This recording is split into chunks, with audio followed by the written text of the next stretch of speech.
How's it going, guys? Jordan Sather reporting for duty on November 29th. Today's topics that we're going to discuss. First, we have a new potential, possible, plausible, anonymous drop by a supposed White House insider on 4chan. I'm also going to discuss the indictments. And a word on that, though, before we proceed. There's been this alleged migration of Q and others onto 8chan instead of 4chan. And not only this, but we've had the Anon insider, supposed insider, also drop some things over the past few days. But here's my opinion on that. I don't think that this supposed migration to 8chan or the Anon drops are legitimate. I personally think from everything I've seen that the 8chan stuff and Anon stuff is possible LARPing or purposeful disinformation. I personally don't think that Q or anybody at actual true Q messages have dropped since the 25th. If you go to 4chan and look up the trip code that's associated with the person that was posting as Q or whoever was posting as Q, nothing has been posted there since the 25th. So that's just my opinion on that. But I'm going to discuss with you this new Anon drop. We're going to talk about some Trump tweets. We're going to talk about media fallout, some Lauer stuff, Joe Scarborough. We're going to talk about some stuff going on overseas in Saudi Arabia, and of course with that missile shot off in North Korea. And then I have an article I'm going to share with you guys out of DARPA recently that basically has them asking people to help with looking underground. It's pretty interesting. I'll show you that. But anyway, before we get into all of this stuff, my interview on Gaia for the Gaia Network has actually been posted. The interview I did with George Norrie, I'll show a screenshot of it to you guys right here. What? It's George Norrie, man. Isn't that dope? Man, let me tell you, it still blows my mind that I've done all of this shit in just 10 months. It's crazy. But definitely overwhelms me. But hey, there's stuff that needs to be said, and might as well say it. But anyway, I'm going to post a link to that interview that I did. It's going to be free, so even if you don't have an account with Gaia, you can watch it for the next 48 hours with the link I'm going to post down below. And also, if you don't subscribe to Gaia, I'm going to also post, along with this link to my interview to watch for free, my affiliate link to sign up with. So if you would like to sign up with Gaia, I actually think, they're, in my opinion, a great network, especially if you're just beginning your whole awakening journey, or even if you're more so along the path but need to reference some things. It's a great resource with stuff. That being said, it's not a place where you're going to find answers for everything. There's some stuff that they don't report on Gaia. You need to understand that. But it's still a fantastic resource, and I highly suggest that if you're, want something to reference every so often, sign up with Gaia. Social media plugs, of course, you can find all those links down below. Snapchat, Instagram, Twitter, and Facebook. And then huge thank you to everybody again supporting me on Patreon and PayPal. So anyway, we're going to move on over to my televisal over here. Yeah, man, there's that picture. So first I want to show you a little info on the indictment. So I hope you guys can see this. This is a screenshot from Twitter handle Stormwatcher at DAMartin32. He says the update to sealed indictments from October 30th to November 22nd is almost 4,300. So how many are normal, he says? Only about 1,000 as per a 2009 report. But here's the thing. So when it comes to indictments, I've seen words from attorneys, around the country discussing this. And apparently when it comes to sealed indictments, I wouldn't get your hopes up assuming that this is going to mean there's a mass sweep that's going to occur. There could be a lot of factors as to why this number is that in, around the country. A lot of people are saying, oh, it's just for the MS-13 gangs and whatnot. That's still a pretty high number, though, even if it's just for gangs or just for non-white-collar, cabal-affiliated crimes. So there is some weirdness to this. Very high number in a 3-week span. But of course, it doesn't mean there's going to be some massive sweep tonight. So we need to stay logical, focused with all these things. But again, weird number. Latest update, 4,300. And now we'll get into some of the news I want to share with you guys. So first, let's talk about that White House Anon. This was posted just last night, and I will post this link down below where you can see all of the posts from this so-called Anon. Also, side note, someone asked me a good question about 4chan. They asked me, why would these people, these supposed, insiders or whistleblowers, if we want to call them that, go to 4chan? And we could take this conversation into many different avenues as to, what the internet is, why it's impacting our collective consciousness so well, and yada, yada, yada. But case in point, main thing is that it's anonymous.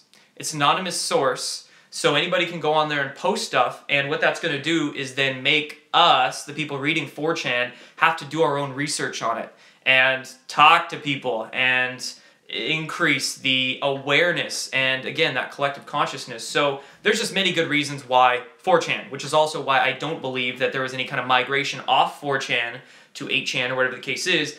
I still think 4chan is going to be where posts are posted. I think in the meantime, since the Q stuff really started to blow up over the past week or so, that a lot of trolls did infest 4chan. It's a very weird place right now, much more weird than usual. So a lot of psyops going on. You really have to read through. But anyway, back to this point, this White House Anon. So you can see the first picture they posted there. It says, "It's comfy in here tonight, Anons." And then there is a picture of the American flag in front of what looks like the nativity scene at the White House. Second picture, and this is the one that's interesting. So take a look at this. This is what was alleged to be from the White House, an emblem on the tree. Now here's the corroborating evidence, okay? Yesterday, on the First Lady's Twitter, Melania Trump's Twitter, is retweeted here. I'm on Donald Trump Jr.'s Twitter, because that's where it was retweeted. I'm going to zoom in here. I want you to take a look at what pops up at 6 seconds in on this video. Watch it right here, and bang. See that? Emblem. See that? Emblem. And actually a search of this photo onto Google shows no previous photos of this. So corroborating evidence that this White House Anon is legit. But I mean, there was nothing massive in the way of disclosures on this one like the Q posts, although there was more corroboration. This person said, "When will the hammer drop on uranium-1?" They were questioning this Anon. The Anon says, "Nobody can tell you this but a select few." My guess is 4 to 6 more weeks. So again, it's not like this is going to be massive disclosures that we were all waiting for. Even I was waiting for, getting my hopes up. But this is going to be a longer process than we want. But of course, when we just imagine 5-10 years down the road, we're going to look back and be like, holy shit, that happened so fast. But anyway, 4 to 6 more weeks, so things are going to continue rolling. I think the last little bit of 2017 here is going to be huge, and that's just going to set us up to really change every paradigm in 2018. Somebody asked here, over or under 22 days until the swamp is drained and everybody knows it? Unfortunately, over. This Anon source doesn't seem to be playing or LARPing, seem to be giving some good level-headed advice. And they say Q is a legit insider, so is the chef. Kind of funny. At the fireplace in 5. And just some other things that, very interesting. This one, I liked this comment. Somebody asked here, another LARP thread full of idiots asking questions. Great comment by this Anon. What most Anons don't understand is that one can't have information covering all sectors. This is the idea of compartmentalization. Even your favorite freaking person you think is an insider, or your favorite author, or your favorite YouTube personality only has pieces of the pie, right? We all have our relative truths. None of us have the absolute truth of things. So anyway, you can't have information covering all sectors. There are Department of Justice Anons, Press Anons, FBI Anons, whatever SC Anons means, and I don't claim to know more than I state. Very good right there. That's when you know you're probably dealing with somebody who's a good discerner. And think that's about it. You guys can look at the rest. Again, I'll post this link down below if you would like. But that's what I wanted to show you there. The emblem, man. The emblem. Now we'll move into the news regarding some media stuff and Donald Trump's Twitter. Interestingly enough here. First, of course, Matt Lauer quits. This was a big one. Surprised me. surprised and not surprised at the same time, of course. But, you know, this storm, first to hit Hollywood a few weeks ago, we'll call it the Pedo Elite Storm. The Pedo Elite Storm hit Hollywood a few weeks ago, and now it's, of course, hitting politics too, but hitting media. And that's where we definitely want it to hit, is in the mainstream media. So Matt Lauer's gone. You know, it's like every day, there's someone else. Every day, more people jumping off ship. So Matt Lauer's out. We've got Donald Trump's Twitter that I will now reference. And we're going to zoom in here. Interesting tweet from this one I want to show you guys. He says, so now that Matt Lauer is gone, when will the fake news practitioners at NBC be terminating the contract of Phil Griffin? And when will they terminate low ratings Joe Scarborough based on the unsolved mystery that took place in Florida years ago? Investigate. I didn't know what he was referencing in this, okay? But of course, with the beautiful internet that we have these days, it doesn't take long to learn things. And what I learned was that reference to Joe Scarborough's death in his office, or what did it say? Unsolved mystery, excuse me, was a death in his office that occurred in 2001. And 2 months before, Joe Scarborough, who is actually a former U.S. Republican congressman, 2 months before he left, there was a death. His intern, Lori Classitis, if I'm getting that right, Classitis, was found dead inside his office on the floor. Now, I did just a quick Google search of this name because I'd never heard of this story, and this is a great Steemit article that I found on this subject. Again, I'll post this down below, and it goes into great detail as to exactly what's going on around this case. And it even references a radio interview that Joe Scarborough did back in 2003, actually talking about the intern and allegedly the reason that Joe Scarborough, you know, the intern was found dead.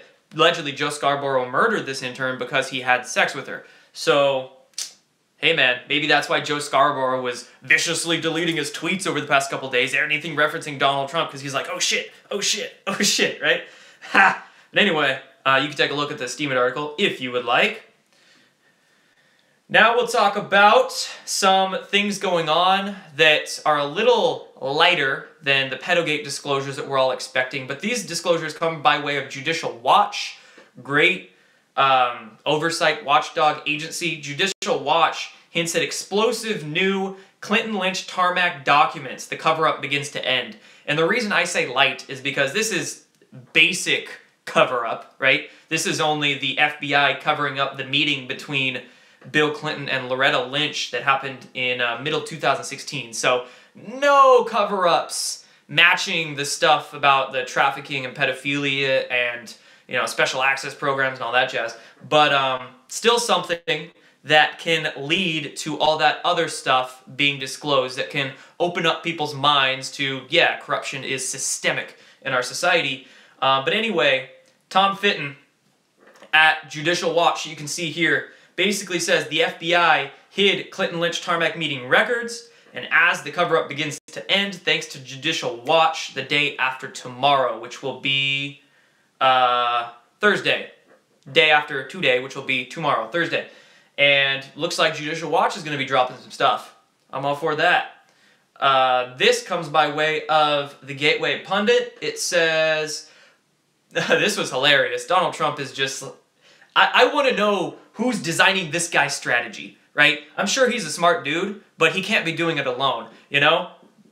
It's just amazing. The trolling he goes to, the lengths of trolling he goes to. It's just, you can't make this shit up, folks. But anyway, so there was supposed to be a meeting in the White House on tax reform.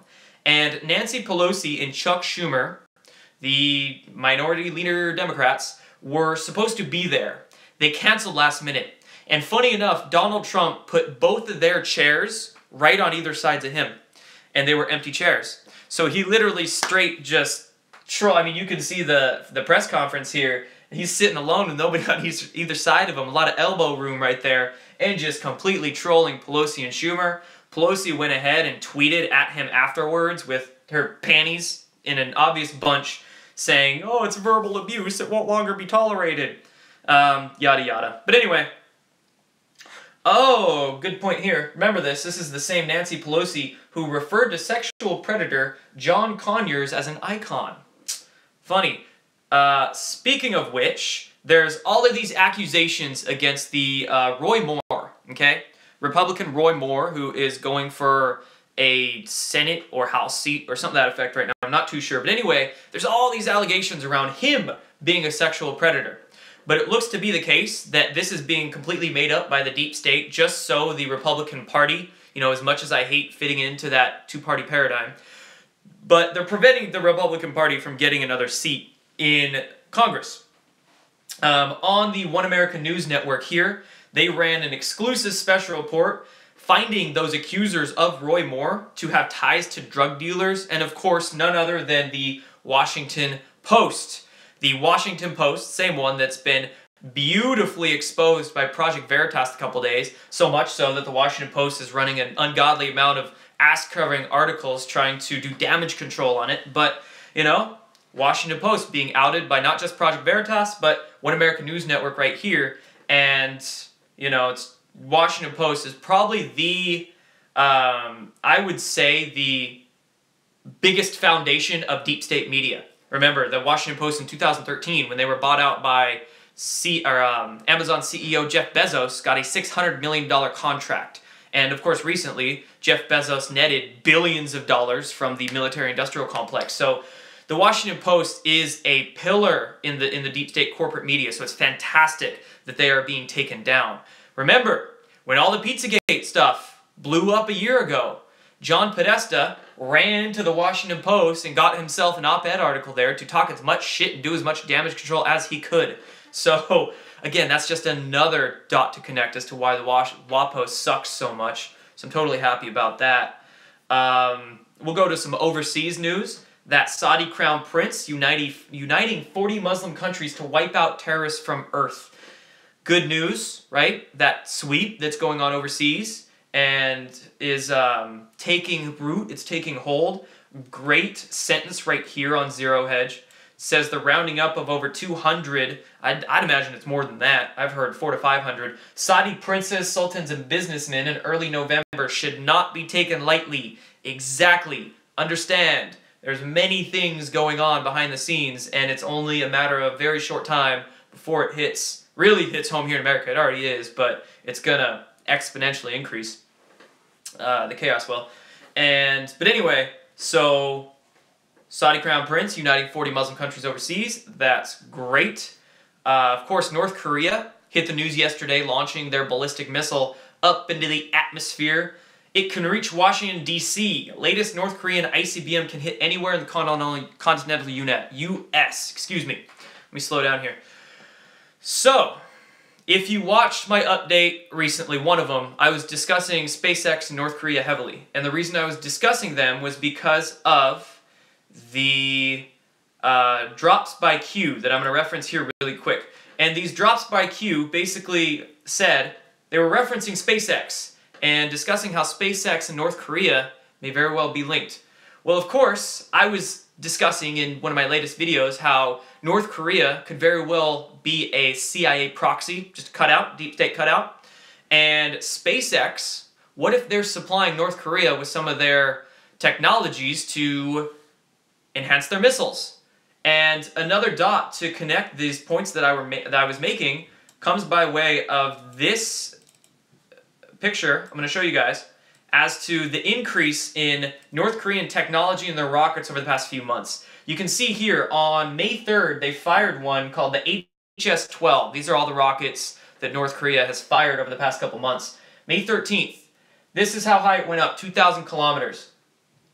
In a matter of only a few months, they literally doubled the height at which their rockets are able to get. Their HS-14, their latest model they fired off yesterday, got twice as freaking high as that, right? And look at this, right? September 14th. This rocket can only go laterally, not even 4,000 kilometers. What the heck is this going to do when they fire that trajectory at a smaller angle, right? This is massive increase in North Korean technology. So what if the CIA/Deep State is using North Korea as the very last proxy they have? ISIS is being cleaned up by the alliance, Trump administration, white hats. Now with ISIS gone, Iran being handled, North Korea is one of the last ones they have left. And in my opinion, could very well be the case. With this increase in rocket technology, who better than to help them than private corporations such as potentially SpaceX? Don't know, folks, but I think so. Hey, any dude that calls his company Tesla without using actual Tesla technology, that's all I got. And lastly, I just want to share this with you guys, and then I'm out. DARPA. This is that DARPA article I mentioned that I just want to share. It says DARPA. This was posted on the 21st, so about a week ago. DARPA, digging for ideas to revolutionize subterranean mapping and navigation. So DARPA is putting a call out there, a request for information. I'll zoom in. You guys see a little bit better on that video. Request for information to seek concepts for novel systems and component technologies to what they call disruptively augment military and civilian operations underground. They're trying to really get eyes underground. Now, what is underground? Let's answer that question. What actually is underground, and this has been told to us by many Black Project insider whistleblowers, disseminators, is that underground there are caverns. This could be otherwise known as the hollow earth theory, but there are large caverns underground that can be built out and potentially have been built out. Not only are deep underground military bases made, hollowed out by the deep state, but there's huge caverns that go underneath the earth. And, you know, that whole flat earth theory, one of the very convenient things about that psyop is to degrade away from the physics of our earth. Not only the ley line components, the vortexes that occur because of the rotation, the spin of the earth, but also what's under the earth. It's not flat, it's hollow, there's caverns in it. And very interesting for DARPA to release this article, digging for ideas to revolutionize subterranean mapping. You know, I can only wonder as to what this might be leading to. Is there some kind of false flag disclosure in play? Is this some kind of working into some kind of plan that way? Are they looking to maybe not false flag disclosure, maybe actual disclosures? I don't know, but I just wanted to throw this out there for that. So anyway, guys, I'm out for this one. Thank you all for watching. That's it for the 29th. That's everything I want to share with you guys. And thank you. I'll be seeing you guys again soon. Peace.